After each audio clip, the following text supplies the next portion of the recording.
It started with an article there saying that there are some young guys worshiping Satan and having satanic rituals. And the funny part was that one of the main pictures in the article was for Snoop Dogg.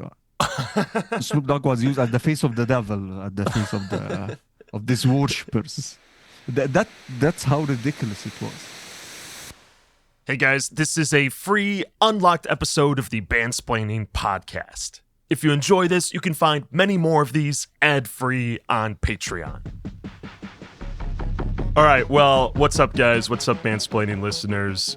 We have a special podcast today. We're being joined by Aldo, of course, as well as Hazem Mahani, who is the host of the I Wanna Rock show, the Egyptian... It's primarily a podcast, right? Or a web blog. Yes, it started as a podcast, then it kept on evolving as the platforms evolved into Reels and YouTube and stuff. Awesome. And not only that, but he is a musician himself, a longtime metal rock musician in Egypt. And he's going to be telling us more about his experience in the scene in general.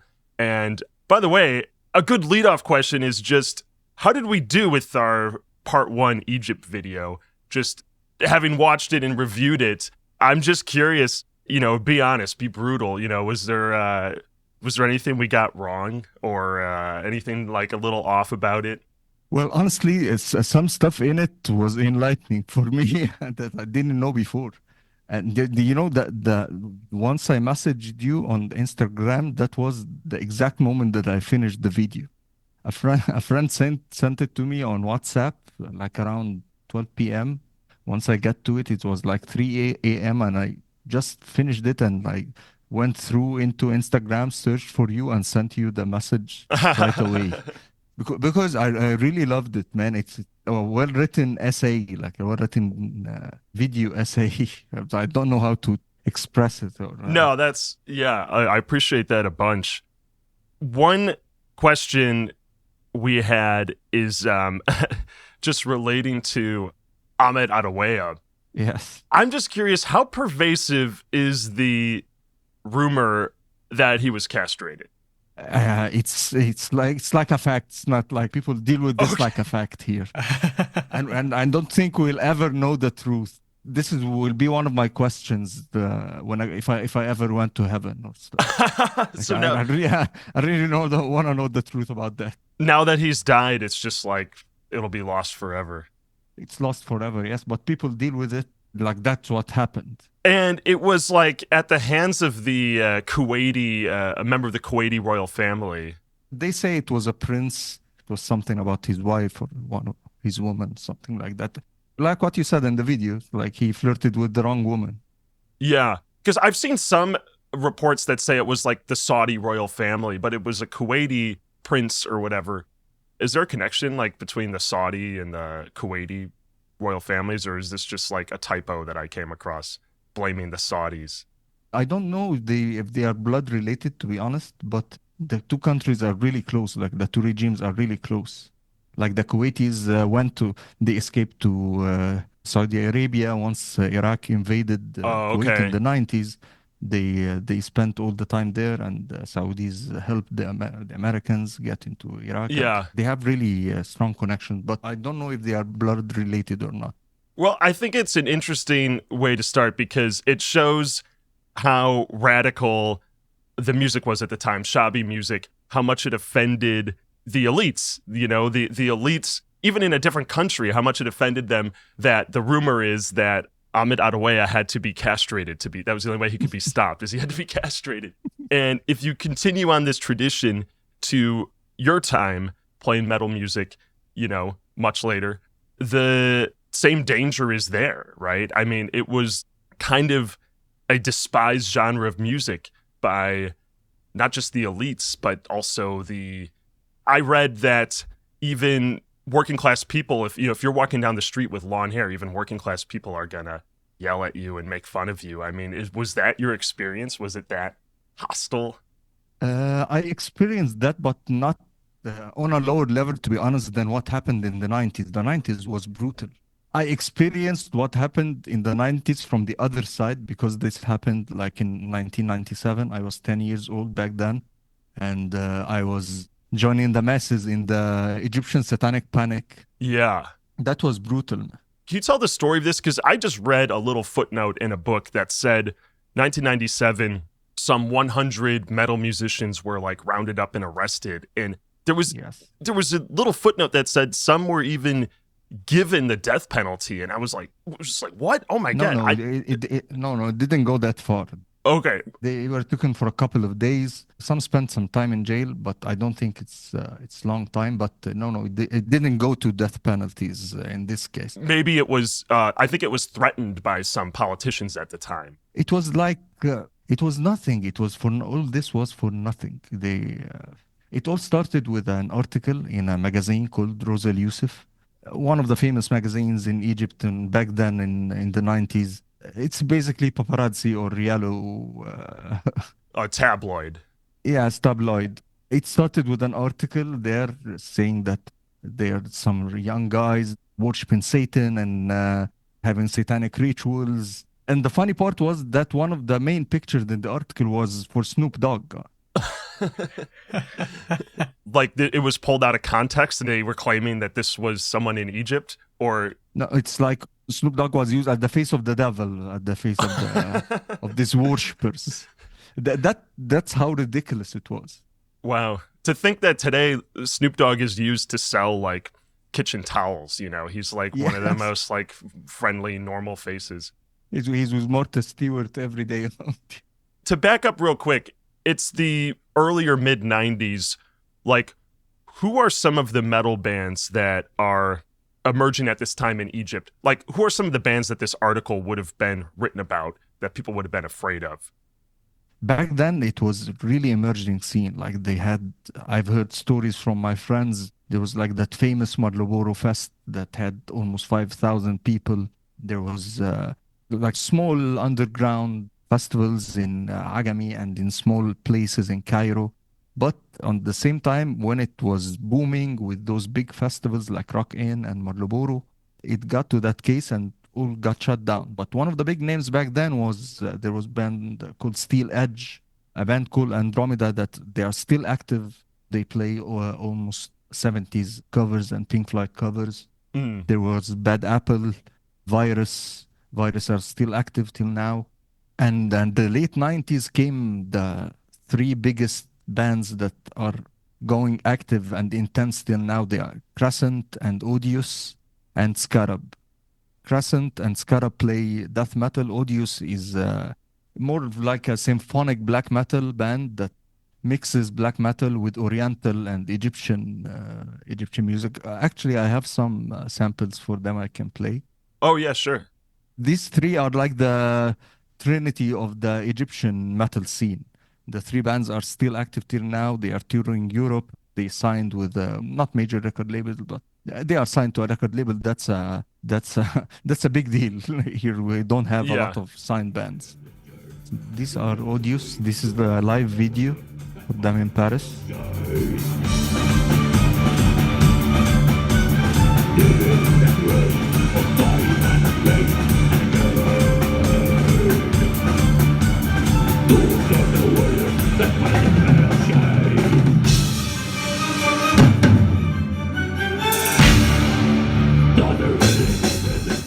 That's sick. So this is first of all, what do you call this type of metal? I think this can be called like symphonic black metal with Oriental or maybe Eastern influences. Yeah, and that's in the melody. It's not quite following a maqam, or is it a maqam, that melody?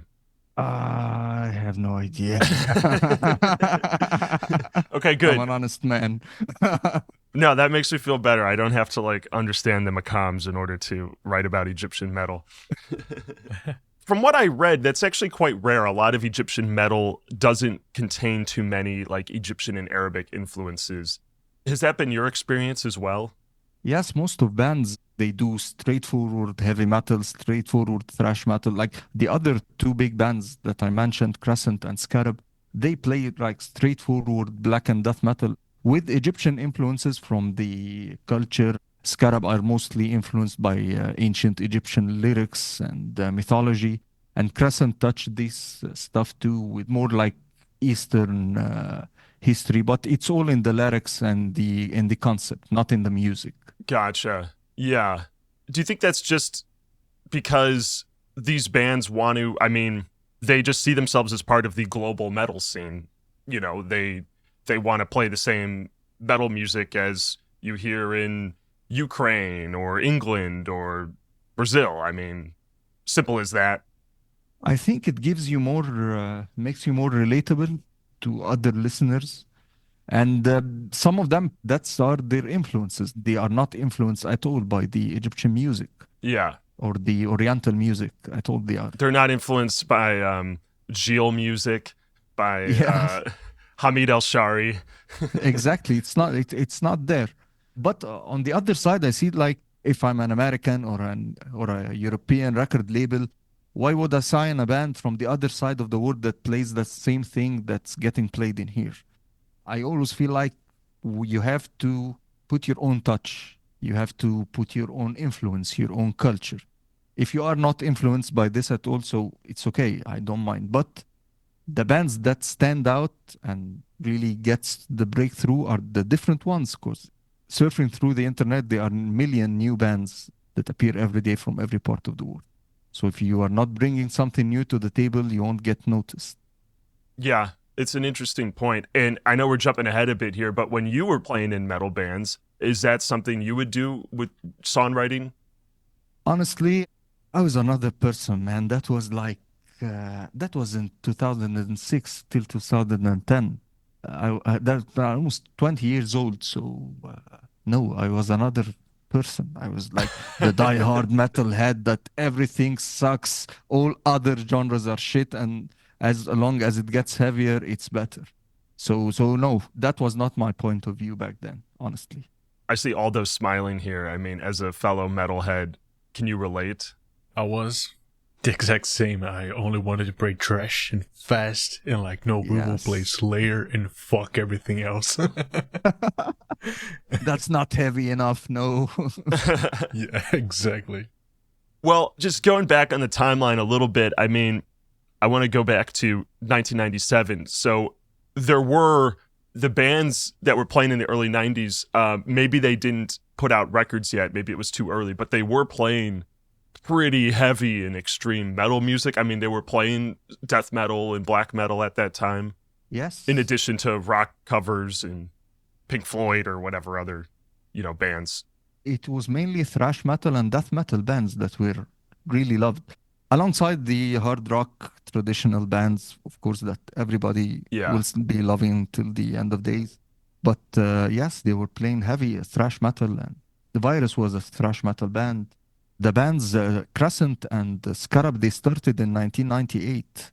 They are two death metal bands. Odious, that we played their samples, started in 98 too. They are black metal band from Alexandria. Yeah. But back at that time, recording was a hassle, and even getting an instrument was a hassle. So in the 90s, this music only reigned around upper middle class because you don't have access to tapes, you don't have access to music, you don't have access to gear. Only you have, if you have someone coming from abroad can bring you this stuff with him, or if you can order it online, if you can wait.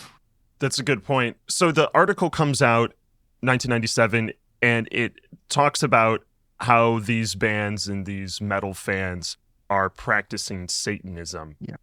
Did it make accusations that they were like committing specific crimes? Like the same old, like drinking blood and doing rituals and orgies and shit.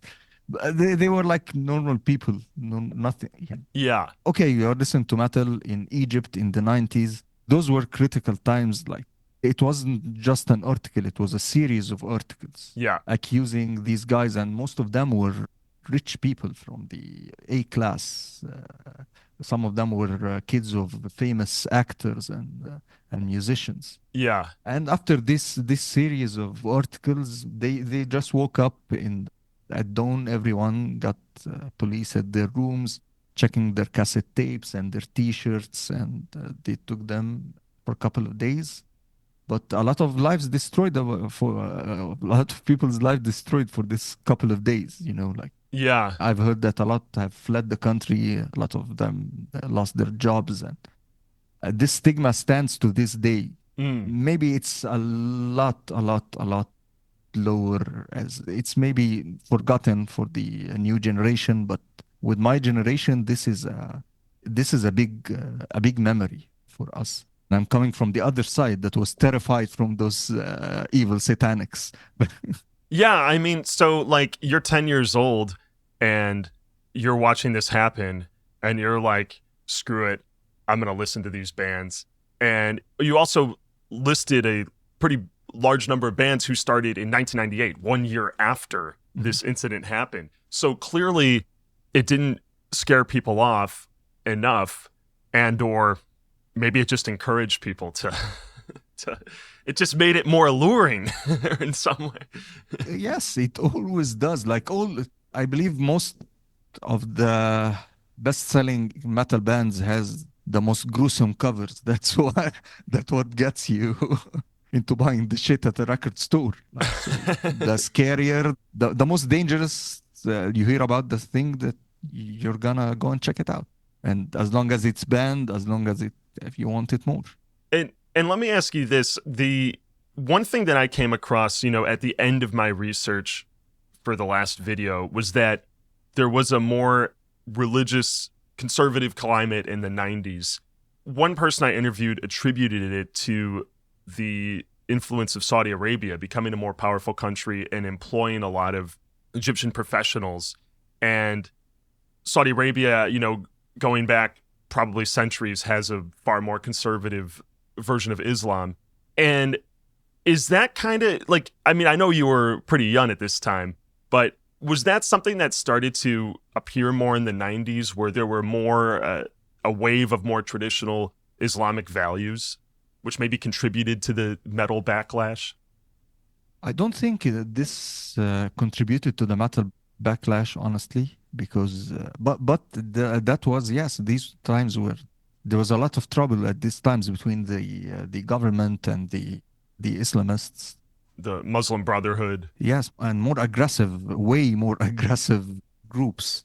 From what I've read and from what I've known, that change in culture or change in the social climate in Egypt, because at this time, after the war in the Gulf in the start of the 90s, a lot of the people who used to live there came back to Egypt and started to settle here back with all they have learned through living.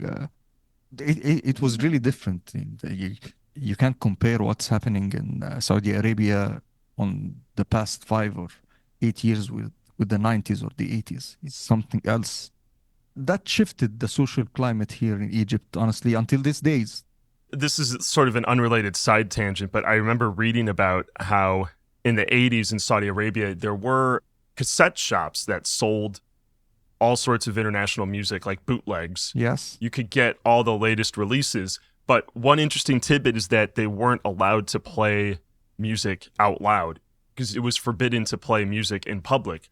So you would be in this record store just in dead silence, flipping through cassettes. I'm sure that it wasn't in Egypt. That wasn't a problem if you went into a cassette store or a record store. No, the problem was that you couldn't find everything you want. But the early 2000s was maybe a lot of different than the 90s. That was the time when I was digging for cassettes. And yeah, I've bought a lot of Sabotage, Megadeth, Iron Maiden, Black Sabbath, Metallica. The early 2000s was much better. Yeah, can you describe the process of like how you discovered music? Like, did you go to cassette stores? You weren't using the internet to find music. You were like literally going to stores, or were you getting tapes from friends and stuff like that? Yes, there was no internet back then. I was introduced to the internet around 2006, 2005, something. Before that, I got to the record stores. The record stores here in Egypt had something really cool. You can go there and they give you a list of the big hits their top 10, and you can choose the songs you want, and they put them on a record for you on a Oh, cassette really? tape, and you can buy them. Yes, if you just want the hits, you don't want to buy a certain album. Was that just for the top, like the pop hits, or would they also do that with metal songs? They or metal bands. They'd let you choose. Some shops that was assigned for the metal records do this, but not most of them. Most of them do with all the summer pop hits. Okay, but you did it at times. You would get a metal cassette with just you would pick and choose a few different bands.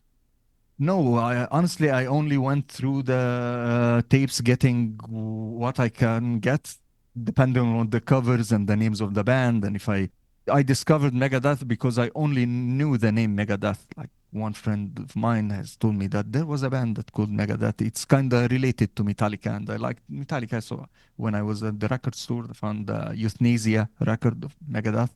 It had a woman putting some babies like clothes. So yes, it was cool. She was drying some babies in a field. So It's another big difference then with Saudi Arabia. The cover art wasn't censored. yeah, for sure. I don't know this for a fact, but it should have been like Yeah. the music itself was censored. So Wait, what do you mean by that? The music itself was censored. like that selling music there was already banned. Oh, you weren't supposed to be able to buy that. I mean in Saudi, not Oh, Saudi Arabia. not here. Oh, Yes. Yeah. Okay, yeah. Okay, good point. We got tapes through friends, through record stores.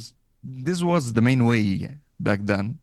And some we used to wait for music videos to know what's new, and then we go buy the records. So you would get MTV or some form of MTV just on your TV. You could watch music videos.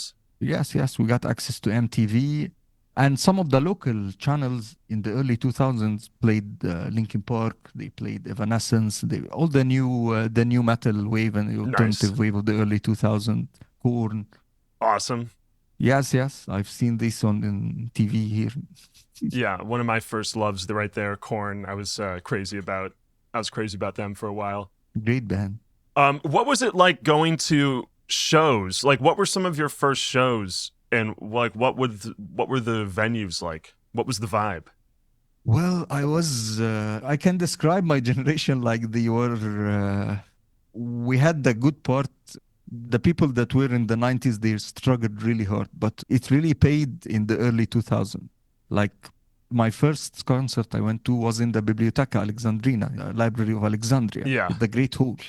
People back then, they had to play anywhere they want, any club, any just the private venues. But at the early 2000s, the Library of Alexandria, it played a great role to the music scene in Alexandria. No, I'm originally from Alexandria. I'm not from Cairo. Now I live in Cairo. I've been living in Cairo for 15 years, but I'm originally from Alexandria. and when you say the Library of Alexandria, was this just the name of a rock venue, or are you literally talking about the historical structure? The Biblioteca, yes, man. The actual wow, you Yes. would have rock shows there. How Yes. how is that possible? My band played in the Great Hall. All of the bands around 2006, 2010, we all played shows in the Biblioteca. They were really cool. They held a summer festival every year that went for 2 weeks. The first week, you can go for 5 consecutive days. Every day you see 5 bands play. Like you can see 25 bands in the first week. And these are just concerts. The second week is a music competition for rock and metal bands. For 5 days, the same every day, 5 bands are competing for the best original band, best original song, best cover song, and best guitarist, drummer, vocalists, and all the instruments.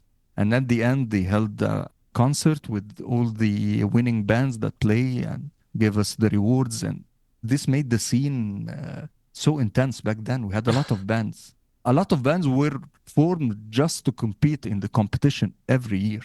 That's so fucking cool. It was cool, man. It was amazing. And your band competed. Yes, we competed in 2007. We won Best Cover for Cowboys from Hell, Pantera. Ooh. All right. If you find a clip of that, we're going to insert that here. Okay, but pardon me, that was a lot of time ago. Fair.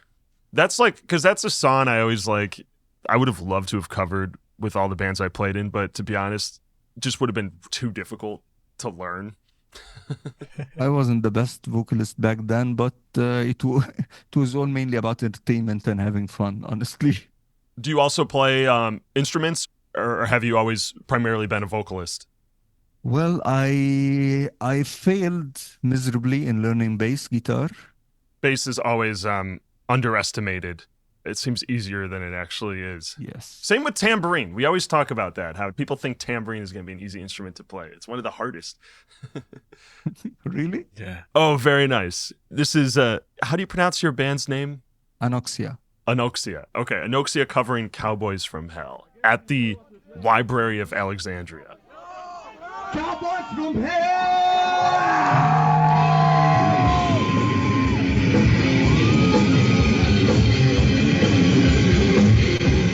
It sounds really bad, I know, but that was the best we could get back then. It sounds pretty good for a cell phone recording, actually.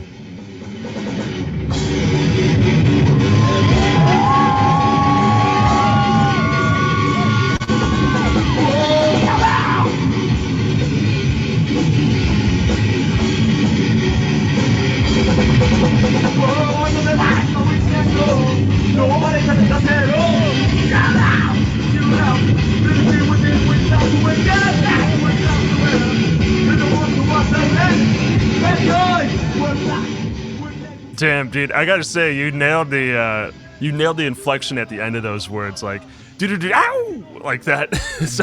Thing that. I was trying.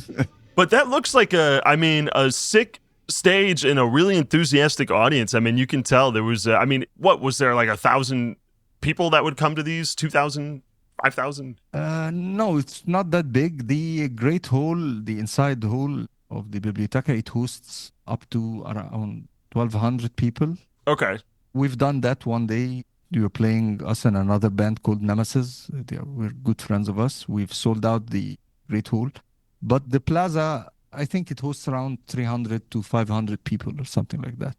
Oh, the Plaza, that's another venue, a different... It's the outdoor plaza of the Biblioteca. Oh, okay. Where they held the summer festival. It was outside, and the winter concerts used to be inside at the Great Hall, so they can... Yeah. It's like an outdoor venue. Gotcha. And being that it's part of the library, which it still is a functioning library, I assume things didn't get super rowdy as far as people aren't like drinking and smoking and... No, people get inside drunk. They couldn't get any drinks inside. Yeah. Or they smoke. But sometimes people try to sneak in stuff, and that led, unfortunately, to canceling some of the festivals that was held there. Did they they grew maybe a little too big, and then people started going there not appreciating the music, but just trying to get fucked up? Yes, the scene expanded, and it kept on expanding till 2014 or 2015. It kept on getting bigger and bigger, introducing new fans and new bands, and a lot of shift happened after 2011, but it kept on growing. The scene kept on growing. And what happened in 2014 or 15 that made it stop growing? Honestly, it was everything just stopped. Everything, all the bands that we had. I saw Swallow the Sun play in Cairo. I saw Aborted play in Cairo. Sepultura was going to come and play. Yeah. And we were like, yes, we are almost doing what we always dreamed about. And the economical crisis came, and the Egyptian pound price just started dropping. So it was already a costly process. And most of the organizers, if they could get back what they paid, they would consider this a success. So with all the prices and the economical crisis, it was really hard for them to keep on and to bring bands from... International bands. Yes, international band. This is... it needs lots of funds. And these guys were doing this like DIY. It's such a practical question that like you don't think of that much. But yeah, if you want to be able to bring bands from other countries, you have to make it worth their while. You have to pay them enough. And in order to pay them enough, you need a favorable exchange rate. not to mention to buy equipment and gear and guitars and drum heads. And is that part of the reason why like hip hop and Maraganat maybe started becoming more popular? Because for those genres, you don't need all this gear. You do need a sound system and a sampler or something, but it's considerably cheaper to put on a show. Honestly, I don't think that's the only reason, because now we have access to everything. And even back then in 2015, you can record, you can mix, you can master. It's not that hard. And most of the bands have their own gear.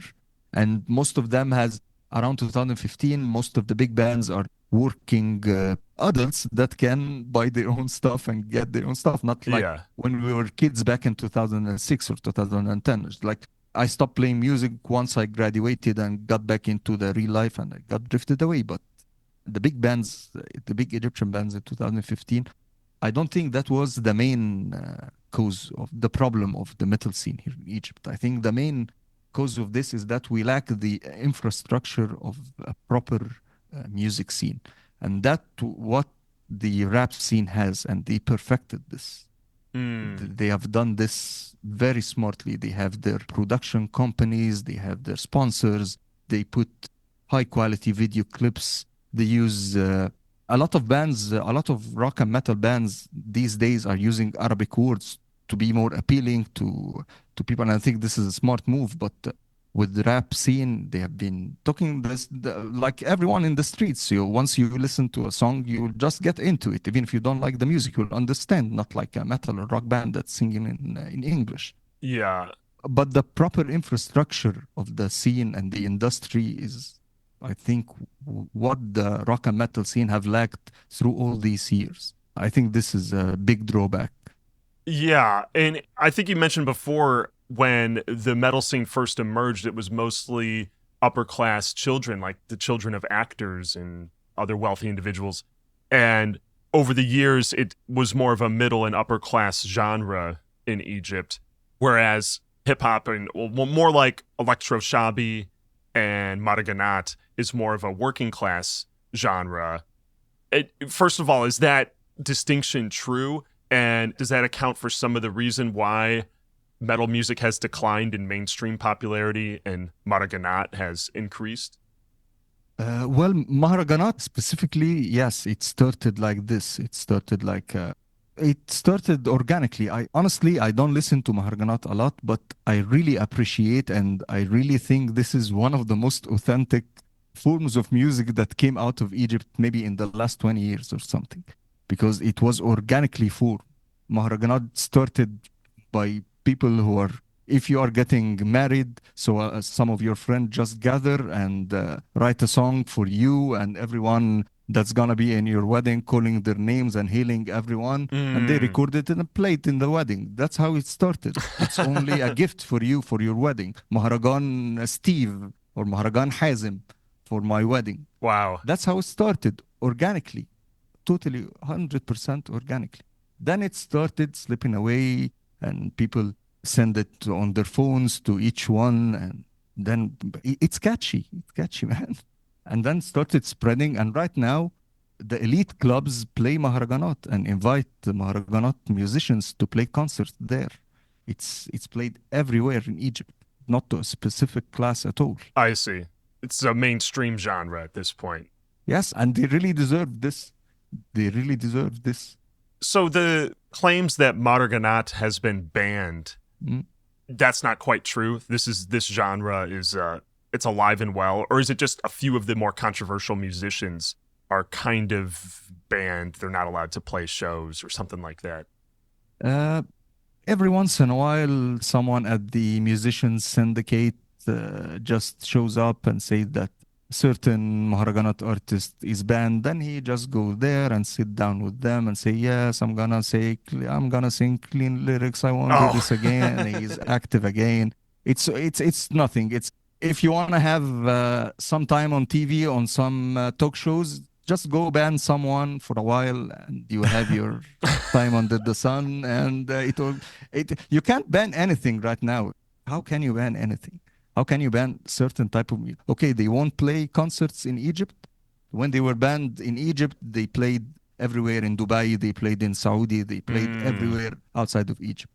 And you won't allow them to sell their music. It's already streamed everywhere and they are making millions of views on YouTube. Yeah. That's not practically right at all. You're just missing out on tax revenue if you're not allowing them to play concerts in Egypt. Exactly. That might be a part of the banning process. I feel like just since some of the listeners here won't know what we're talking about, Maraganat, it's a hip-hop-like genre. I mean, you described its origin. It came from performing a toast at a wedding.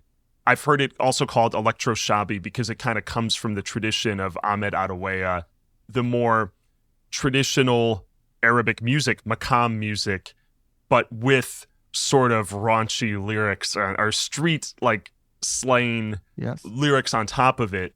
And I was quite surprised to learn that there's this form of Egyptian music that talks pretty openly about sex and drugs, because we as Westerners will often associate Egypt with having more cultural conservatism. And some of these songs, you play them and it's just screaming over a super distorted, dissonant beat. And it's some of the wildest music I've heard.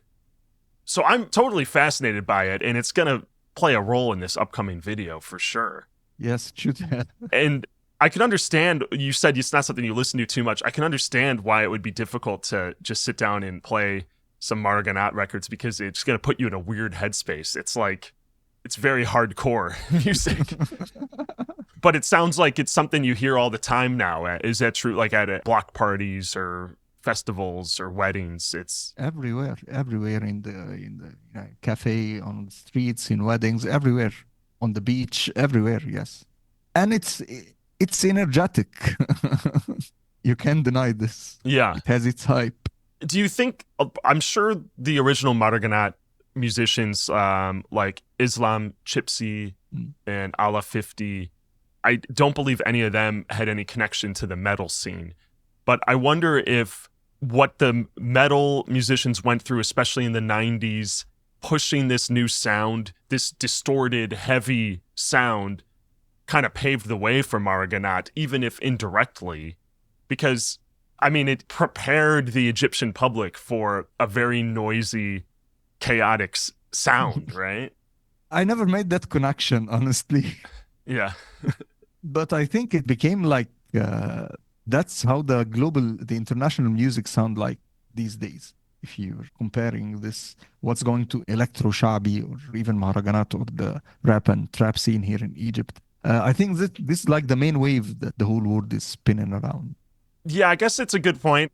Trap music in the US is certainly like a darker form of hip hop than the hip hop I grew up with. The boom bop, Tribe Called Quest, like the fun hip hop. Trap is very like hypnotic and nihilistic, especially like the subgenres like drill, right? I still think Maraganat is even wilder because it's more distorted, and it uses the maqam system. It's way more distorted. Yeah, probably because it imitates just blowing out speakers at a event of some kind. Yes, it imitates these rusty old speakers, old big speakers we used to use here a lot at weddings and parties. Oh, just how, you have like an old pair that gets passed around. So, yeah, that is interesting. I never thought about how, like, globally, this is where, like, hip-hop and pop music in general has been turning towards this more aggressive and darker sound. Maraganat being banned, it kind of reminds me of that story that you told me, Mr. Mansplaining, about Chief Keef not being allowed to play in Chicago. It's basically like the same thing. It builds up this hype, oh, this is forbidden. And also about modern Egyptian music, I also told you, Mr. Mansplaining, how I found fascinating that Egyptian trap, like the rappers, they use maqamat still. And it is super like original sounding. It isn't like anything else that I've heard. It's so cool. It's amazing. Yeah, the way that like Islam Chipsy uses the pitch knob on the keyboard to reach these microtonal intervals is like so crazy. And he does it so quickly as well. It's pretty mind-blowing to me. Yeah. I think it's an interesting comparison, though. I mean, we could look at this video like how Egyptian musicians face all this censorship, and to an extent that's true. But you can look at the US and it's like, well, there was a satanic panic in the 80s where, there weren't any metal bands that were arrested per se, but there were metal fans that were, I mean, maybe you've heard of the documentaries. There were metal fans who were convicted of satanic murders that they totally didn't commit. I think Paradise Lost was like one of the big documentaries. And you're right that like Chief Keef being banned from playing in Chicago, but he's allowed to go play in other states is quite similar to these Maracanã artists. Yeah, I think it's always interesting to put that in perspective and how there is, it was kind of maybe it was sort of a global movement between the 80s and 90s to start accusing metalheads of Satanism. Did Brazil have any of that, Aldo, that you know of? Yeah, we had, but I feel like it wasn't associated with music. Like, Sepultura is a huge band Yes. all around the world, but here in Brazil, like metalheads are crazy about Sepultura, but I don't feel like they were that criticized. That people were pretty open about like, oh, this is different, therefore this is cool.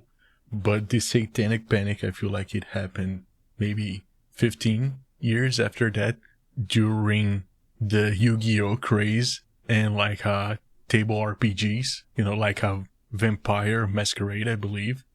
Like, people used to trash these really hard on television. Like, if your son plays RPG, then he is a devil worshiper. Really? Wow. Yeah. So playing like Yu-Gi-Oh was actually like a badass thing to do. Like, hey, I'm a Satan worshiper. I'm playing Yu-Gi-Oh.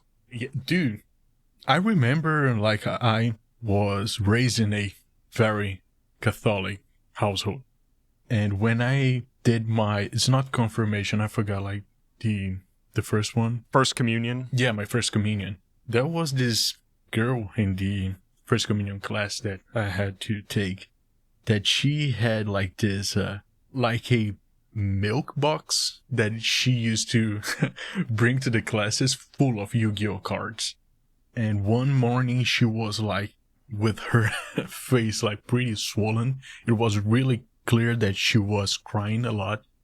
And then we asked her, where are your Yu-Gi-Oh cards? And she just like exploded crying. She was, oh. And she never came back because at the time, TV shows were saying like, if your son or your daughter plays Yu-Gi-Oh, they are worshipping the devil. Oh my God. Yeah, it was like pretty sad. So her parents like took her out of school because she was playing Yu-Gi-Oh? No, I guess they threw all her cards in the trash, and she just like, she was pissed off because of it. Oh. But yeah, I feel like the satanic panic came later, like in the early 2000s, not in the 80s. Wow. Yeah. Well, that's, man, that's wild. Yeah. It's just how universal this weird era was, I guess. See, I played Yu-Gi-Oh, but I was just called a nerd. I was never called a Satan worshiper. Yeah. Well, Hazem, let me bring it back to Egypt. How have things been? Like, are there still like new metal bands emerging? Is there still like an evolution in the sound that you're hearing? Yes, yes. A lot of bands are emerging with way different bands. Like the new generation are smarter than what we were doing back then. They are open to other sounds, open to different genres of music. They are trying to incorporate whatever they have into the music. I've talked to some bands that are trying to contact rappers and trying to do some collaboration, do some like new metal stuff or something with that sound. A lot of bands now are doing Arabic lyrics. That was done before, but the common mistake most of bands that used to do this in the past waves, like they try to sing the Arabic lyrics with a rock melody or an accent. It sounds like you are singing in Arabic with an English accent or something like that. But now it's done naturally. And a lot of sounds from post-metal to post-rock and death metal, new black metal bands are emerging every day. We have a lot of bands, but way less audience. That's the problem right now. Everyone wants to play in a band. Everyone wants to play guitar, but There's the audience is just other people in bands when there's metal shows. yes, this happens a lot. That's been my whole experience, my whole music career, unfortunately. I'm really curious to hear if there's any modern bands that you can show us as an example of singing in Arabic with an Arabic cadence, you know, in a way that you think that they're doing it well, that sounds good, interesting. Okay, one of the biggest bands, relatively big bands, they are called Zaeer. They have a big following. They're from Cairo.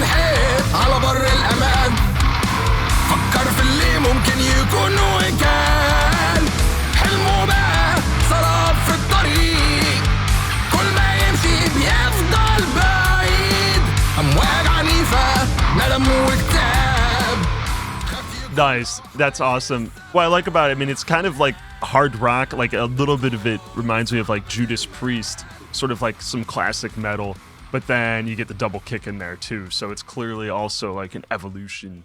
Yes, and we have this guy from Alexandria called Kato Hafez. He does some more like stuff with breakdowns and heavy stuff, but he sings different. Just check it out.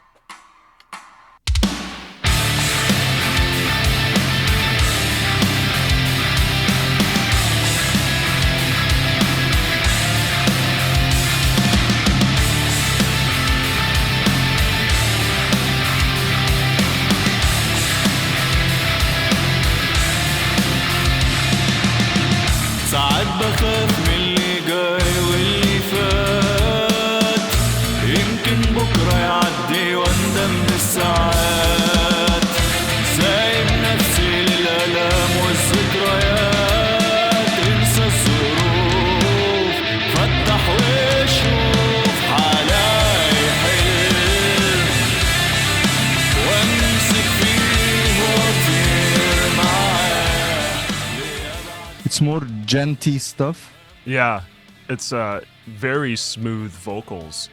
So were you sharing, this is an example of like Arabic vocals being sang with an Arabic cadence? Yes, been done properly, not imitating a European band or imitating an English accent with Arabic words. And the first example you shared, did you intend that to be more the opposite? Because I did almost feel like it had more of the cadence of like a Judas Priest metal song. Yes, I wanted to show them both example of maybe what I couldn't describe properly. Oh, okay, cheers. Like the two ways the bands here are taking. And I don't know if you've heard about Cairokee. There were so many comments on the video saying that we need to check out Cairokee, but I don't actually know anything about them. It's a band. Or is it a... It's a band. Okay. Yes, it's a band. It's a very successful band. They made the breakthrough to the mainstream. They're one of the biggest artists in Egypt right now, like doing the Coca-Cola commercial and stuff and Vodafone scale with thousands of audience. I believe they successfully done this because they went through the evolution of being like... I've seen Cairokee back in 2010 and 2011. And they were good, but they were just starting. They were doing the same singing Adawiya songs on guitars with a broken accent, broken like Arabic English accent. And then they evolved. They incorporated all the modern sounds. They played with Sha'bi artists like Rida al-Bahrawi in one of their songs. They've done electronic stuff. They have done pop sounding stuff. They have tried everything. They have been evolving and experimenting with every sound. That's what makes them really special. And that's what makes them really successful. And they are doing what the modern commercial music sounds like, with the really deep lyrics, with the really the lyrics that I think made the three of us like rock and metal. The really deep, true shit, not she left me, she loves me, I'm gonna get her back, and we live happily forever after at the end of the record. Let me play you something for Cairokee if you don't mind. Yeah, please, please. Oh, they sampled Kulthum in one of their songs. Oh, very cool. Yes, it's called كان لك معايا. اعمل فلوس اعمل فيوز احلام وطرمخ عالكابوس بيبيعوا لك الهوا بيحطوا السم في الدواء انت واحد هما السوا نجوم بعيد في السما باصين عليك من فوق جعانين شهرة فلوس وضوء يدولك مليون امارة وانت تاخد بالذوق يديلك مليون امارة وحلول كل المشاكل يرمولك طعم في سنارة تاكل تتشتت تتاكل فوق اغنية او اعلان التوجه صاحبي عام ويفوت 60 عام والعمر يجري اوام يفضلوا يقولوا بكرة احلى طب يا اخي احلى ليه زعلان قالك معايا اجمل حكاية. And that's the Kulthum sample there. Yes, exactly. قالك معايا اجمل حكاية عمري كله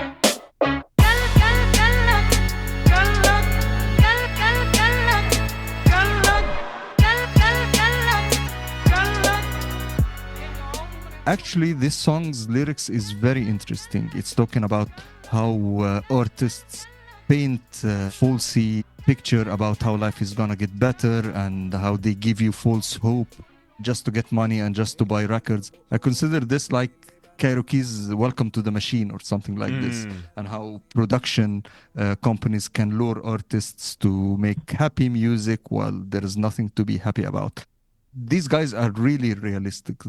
These guys got bigger with the revolution in 2011, with the January revolution, and since then they have been really true. And when they actually in this song they are being sarcastic of some of their happy songs, hopeful songs that they played back in the day. Let's see. Yeah, so I know the listeners won't be able to see what the lyrics were, but indeed that was a very depressing song about kind of like, in a way, living commercial life, looking back and your life is wasted. Yeah, kind of reminds me of some like Radiohead lyrics as well, you know? Yeah, they are on the same level of darkness. And that's interesting. These videos you're showing me, they have millions and millions of views, that they have millions of YouTube followers. The metal bands you showed me before, they're considerably smaller followings on YouTube, at least. Yes, yeah, they are on a way different level. And I guess you could make the case this is more pop music than it is. This isn't metal music, obviously, so that's probably part of the reason. I mean, he's kind of singing more like rapping on that particular song, so it's more eclectic. Yes, but they have reached to a point between being commercial and playing what people want to hear into sometimes shaping what people want to hear. Like in the last song, they were kind of rapping, but if you listen to this one with the 21 million views, yeah, it's nearly a soft, dark song. It's like an indie folk song. في صوت جوايا بيناديني من بعيد سامعه عارفه كويس بس انا عامل عبيط نقطة بيضا في وسط سواد إنسان بينادي جماد هو البراءة والسذاجة وأنا الدنيا الكداب عايش معاه في السجن أنا السجان معايا مفاتيح كل البيبان لكن جبان أنا الجاني والمجني عليه أنا كل الأسباب ولسه بسأل ليه هو أنا هو حرب This is like way different than the other song that got 21 million views. Like, yeah, it's atmospheric folk music, Yeah. almost. Kind of prog also. yes, and on the same record with this song, there was a song with the famous Shabi singer called Reda Al-Bahrawi that was played for all summer and everywhere, like all the Shabi and Maharaganat songs. So they touch on so many points, and I believe that they do what they think fits their taste at the time. And I believe every artist should do this. You don't have to just keep on doing, unless you like this, you keep on doing what you think. But, you know, the big Opeth incident when Opeth changed their sound because Michael Ackerfeld has just shifted his influences and all the fans didn't like the new sound. But I believe every artist should just evolve and try and experiment with new sounds for us so we can listen to new stuff. Yeah, I saw Aldo nodding. He knows that Opeth incident better than I. Yeah. Yes, I believe that's what creates new genres, those mixes and experimentations. And honestly, this is one of the things that I really love about metal and rock. Like everyone is trying everything. Everyone is bringing their instruments. Like you can incorporate the oud if you are from the Middle East. The Indians incorporate sitar in a lot of songs. In even Western bands use sitar. And there's a band from New Zealand called Alien Weaponry. Mm. They sing in their native, in the Maori tribes language. And Mm. I don't understand the word from their songs, but it's so fucking good. And it's so emotional. Even if I have no idea what you're saying, but I'm gonna cry with you right now from how emotional it sounds. Now I'm going to have to play a segment from Alien Weaponry. I haven't heard of them before. Have you heard of them, Aldo? No, never. They are basically thrash metal. They are really young. Like when their first record came out, like 4 or 5 years ago, they were like 17, 18, and 19 years old, the three of them. I'm going to play this Kai. Tangata. Yeah.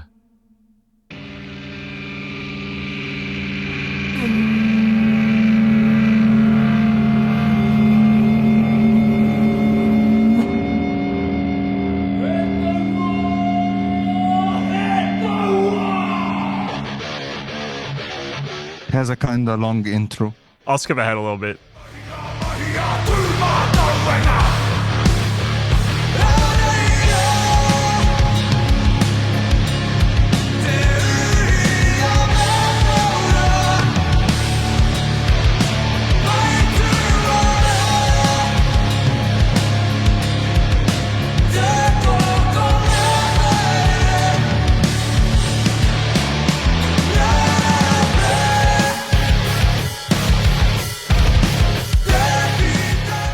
Yeah, I didn't even know that like there was that many Maori speakers in New Zealand. So who knew it would be this podcast where I'd learn that tidbit. And there are bands like Bloody Wood from India, if you came across them. They're pretty sketchy, bringing a lot of Bollywood melodies into metal, but it's not like mixed in the music. Like when you listen to it, it's like, okay, this is the indie part and this is the metal part. So Bloody Wood, isn't it's a play on Bollywood? Yes. I know that like metal is pretty big in India, but maybe there'll have to be another video another time. Yes, and you have to dig into the Saudi scene too, man. Oh, really? Saudi metal? Yes. The scene there exploded like 5 years ago or 4 years ago. They have management companies that are managing Saudi metal bands. They have record labels right now. Metallica played in Saudi last year. Yeah. Metallica and some death metal band. What are some of the bands you'd recommend checking out? Wasted Land is a really cool band. There's a one-man project called Dusk. This guy is using electronic beats over gent riffs and covering all this with pop and trap lyrics. He's mixing everything up. He's called Dusk. I think I found Wasted Land here.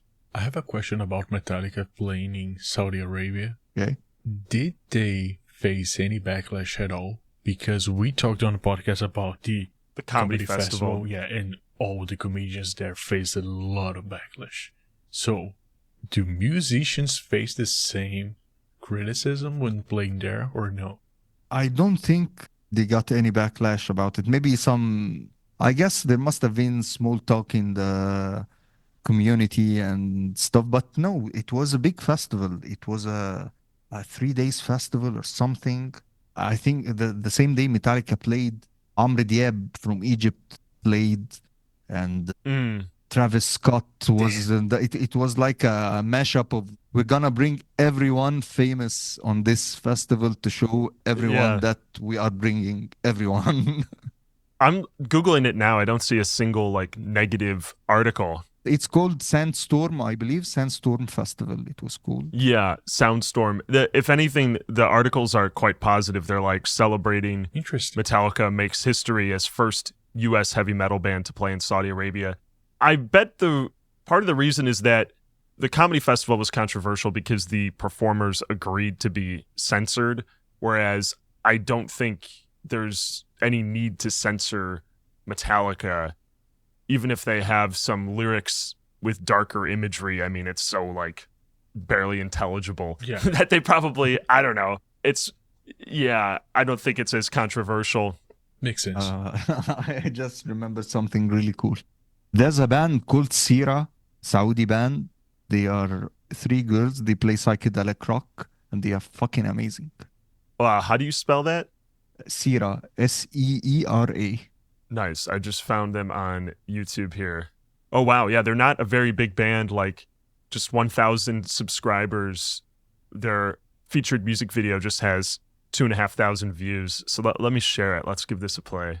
They are more on the psychedelic side, That's right up my alley. more influenced by Jefferson's Airplane. Oh, okay.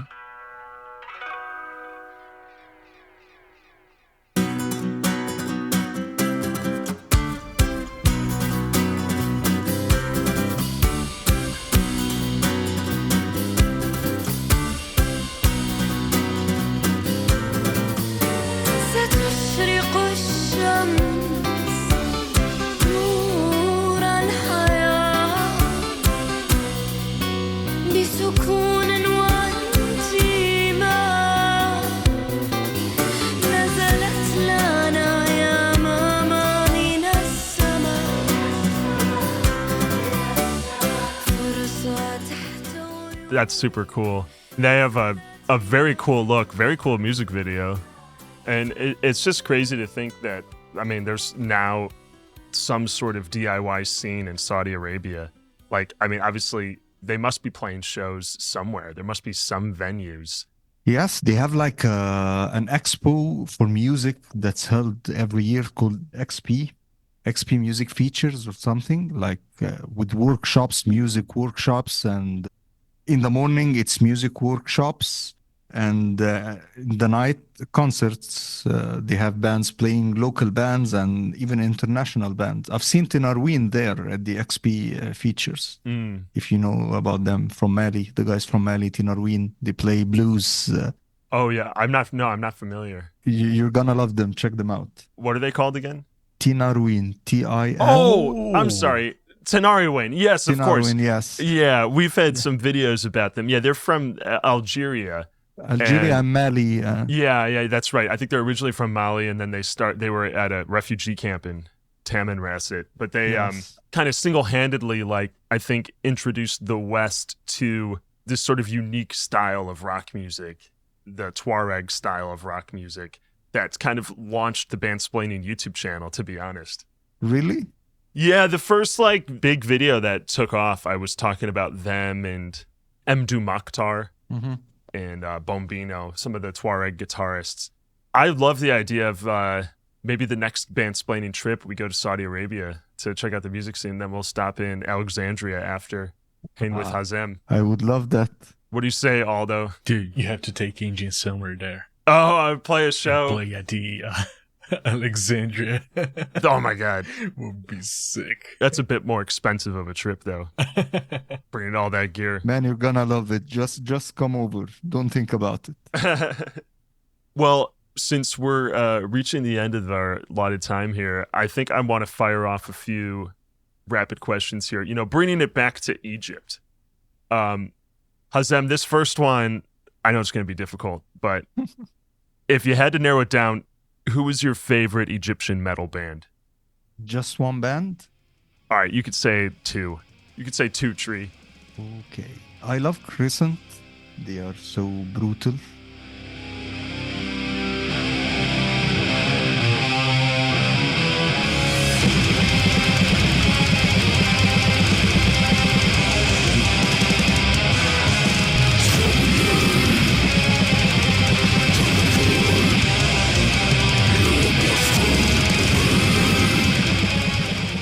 one of my recent favorite bands is a band called Arba al-Fagr. It can be translated into 4 a.m. or dawn. They are young guys who play some ambient post-rock sounds. A really promising band. They are totally different sounds. Okay. People are gonna think I'm crazy. مهما طال المشوار.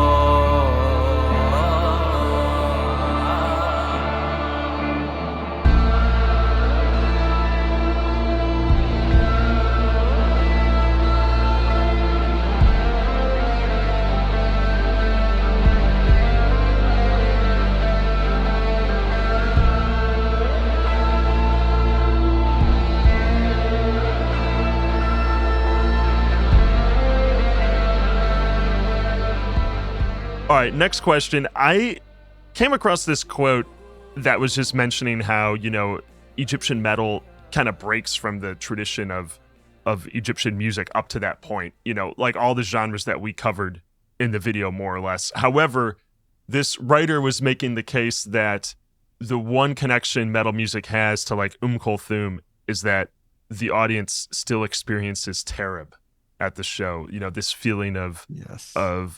ecstasy. Yes. Do you agree? Can metal give you tarab? I consider metal concerts like group therapy, man.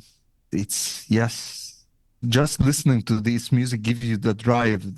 It just takes away all the crazy shit that's going in your head. And when you are at a live concert in the middle of all these people and you all feel the same, it's incredible, man. Yes, totally. That's awesome.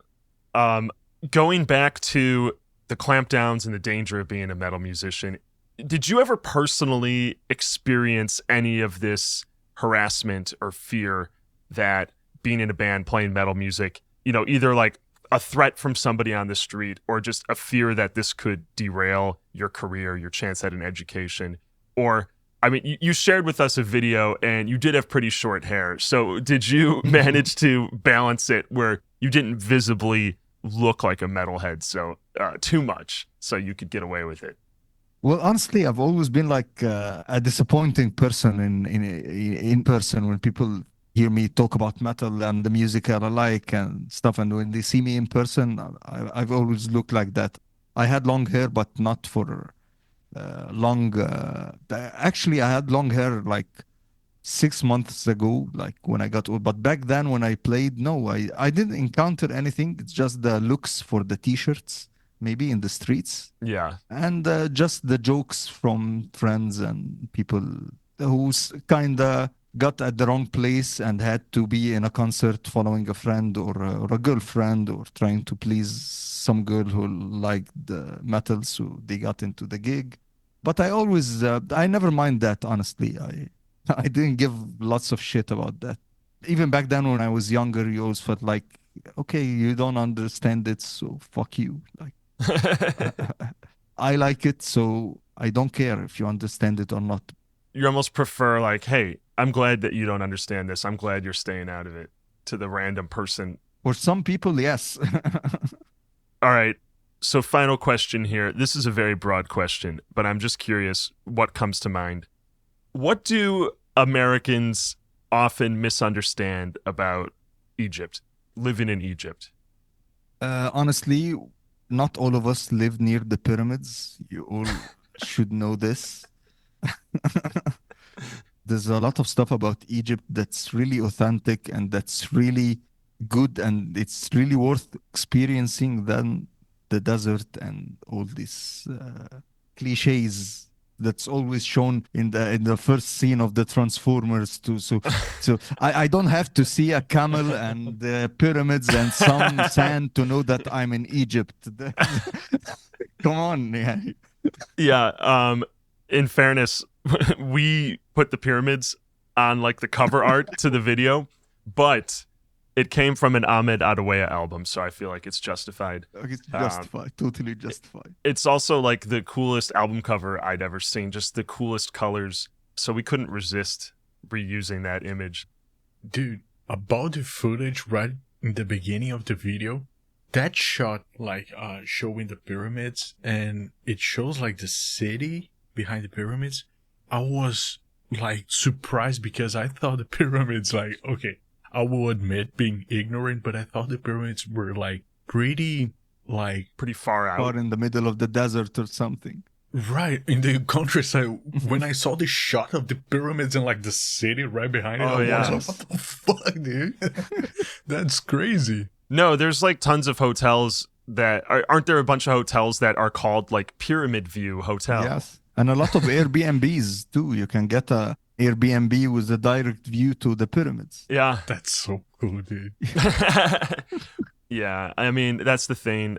When we come to Egypt, it's like I'm going to be pumped to just check out the shows and stuff and, you know, go to Alexandria, go to other places. You're more than welcome, man. But I will need to still see the pyramids, if I'm being perfectly honest. For sure. You have to get your passport stamped there, you know. Honestly, it's a breathtaking view every time I'm passing it. Maybe because I don't live near the pit. I'm not like seeing it every day. But yes, you have to see them, right? It's a breathtaking view, honestly.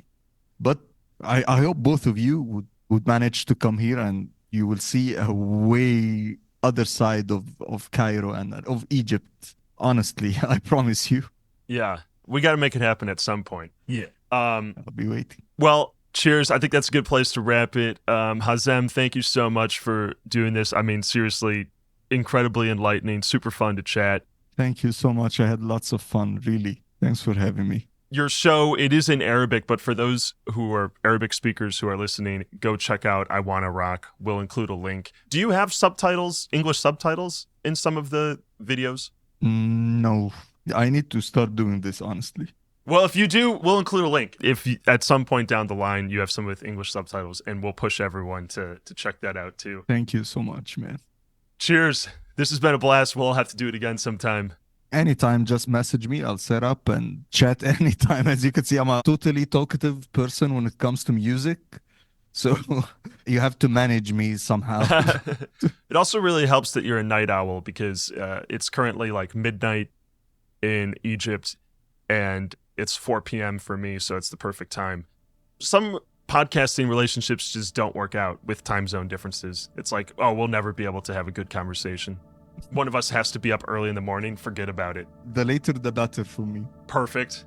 All right. Cheers. See you, everyone. Thanks for listening. Cheers. Thanks. Cheers. See you guys.